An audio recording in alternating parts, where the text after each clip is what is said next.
this is Kata Welch for the Cavendish Fletcher Community Library, and I want to talk to you about an open house we have coming up. Woohoo! The 26th of September. Get a chance to come in, see our new look, how we've changed things around and everything we're doing, hear about all of our new and upcoming events. That's Sunday afternoon. It's going to be, I think, at around 1 o'clock. We're going to have more details as things get closer. But you're all invited, and I really hope you come. Now, the other piece of news that you may have heard is that we have gone back to a mask mandate in the library.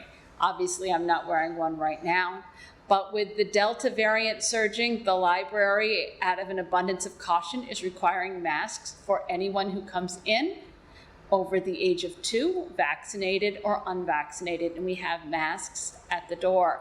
And we thank you for your support in this as we try to keep each other safe and hope that we're on the last leg of this pandemic. And I want to talk about 3 books that go together. They're all graphic novels, and they're all about the Japanese internment during World War II.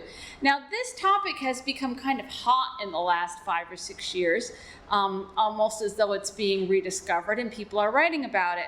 The first one I want to talk about is They Called Us Enemy, and it's by George Takei. Now, if you're as much of a Star Trek geek as I am, you know that George Takei played Sulu on Star Trek, and honestly, he's a hoot on Twitter if you follow him. But this is his story about when he was about 2, how he and his family got sent to 2 different Japanese internment camps. You know, it's an interesting book.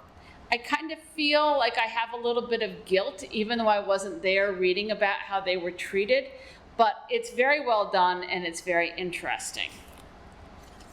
Another book on the same topic is called Displacement. It's by Kiko Hughes, and it's not a straight biography like the Takei one, but it's this girl who goes back in time and ends up meeting her grandmother.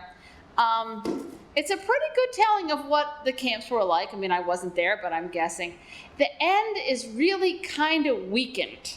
I'm not going to tell you what it is, but I kind of felt like an olive on the sundae of the book, but it's an interesting read.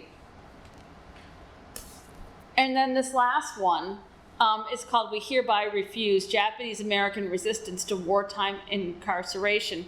And this one is written and illustrated by some Japanese American authors and illustrators, and it is the story of the camps. And some of the people in this overlap and show up in this book. It's not like a spin-off or anything, but you're going to notice some of the people who were most famous for resisting show up, strangely enough, in these other books. So, very good graphic interpretation of this time in our history. Highly recommend these 2. This one, read it if you got nothing better to do. Wouldn't it be kind of cool if you could do a DNA swab and find out who the true total love of your life was? Would you want to do it? I think in the past I've talked to you about this book called The One, but these are 2 books about dating based on DNA. This one is a thriller. This one is a romance. So this one follows a bunch of different people who do a swab and get their matches. One of them is a serial killer, which is always kind of fun.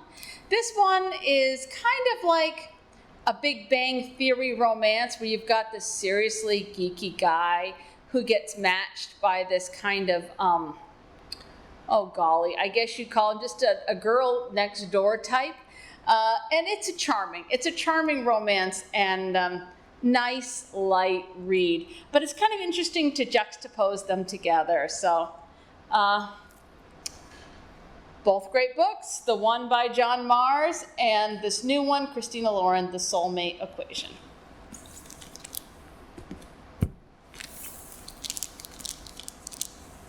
So I like quirky books. A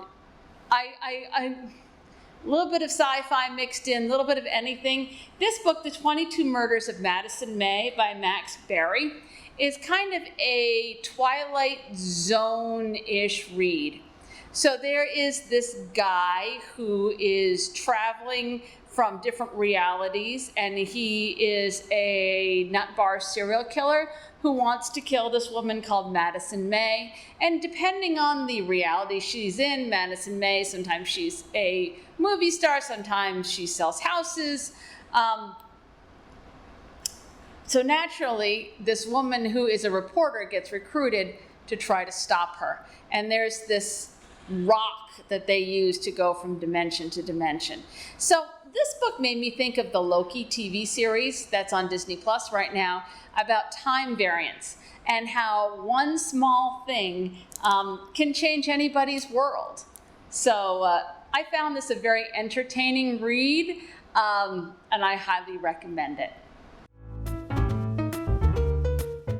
I have a passion for historical romance novels. I have since I was about 10 and came across some in the basement of my house. Lisa Kleypas writes an excellent book, and this one has got a fabulous, strong female character, a fabulous, sexy Scottish male character, and a return of some supporting characters from her earlier books. Now, you've heard me say before how much I really enjoy books with a strong sense of place. I cannot recommend the Lisa Kleypas books enough. We have several of them in the library, and if you are a Bridgerton lover, like, ooh, pick me, pick me, pick me, this is a great follow-up to the Julia Quinn books. They're generally set a little later in time, but they also have engaging characters. They're well written. Read this book. Now, I picked up this book because it's kind of an homage to the women's romances of the 80s, the Judith Krantz and Shirley Conran. And when I was a girl, my mother belonged to the Book of the Month Club, so we had all of those books floating around. And this story, well, it's contemporary, but it feels like the themes in it are very 1980s. Which I was kind of like, wait a minute, didn't I read this book 40 years ago? You know, you've got the woman who is kind of kicked out of the business by the man and who makes it in a man's world by the end. Yeah, no big spoiler there. But the one thing I really did like about this was the throwbacks to the Judith Krantz and the Shirley Conran books, both of which I can track down for you if you want to read them. This is a nice, light summer read, especially if you want to learn a little bit about winemaking, but I wouldn't go out of my way to read it if I were you. This has been Kata Welch for the Cavendish Fletcher Community Library, and I'll see you soon.